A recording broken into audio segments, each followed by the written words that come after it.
Hello and welcome.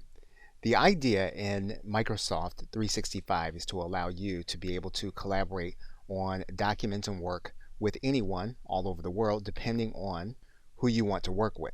So example, when we open up Microsoft Word and we open a new document, the idea here is for you to be able to share this document with anyone that you want to work with it, as well as to share this document with anyone that you want to read it, and to make it as simple as hitting the share button and then sharing the link. And you're probably familiar with Google Documents, and this is something that Google Documents has done for as long as it's been in existence. It's always been an online document workplace.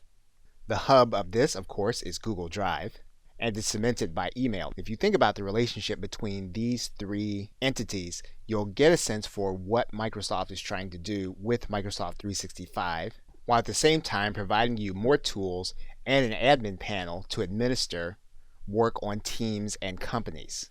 So in this course, we will explore the aspect of collaboration with individuals that you select for your team, whether that team is internal to your business or whether or not that team includes individuals outside of your team, including both clients and suppliers. So we will look at some applications that you may not have heard of, such as Delve, Dynamics 365, Flow, Forms, and Sway.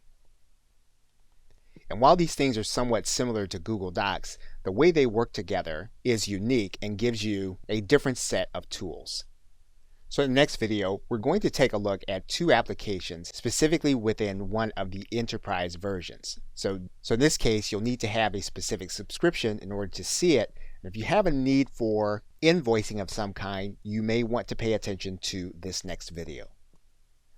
Okay, so with that, thanks, and I will see you in another video.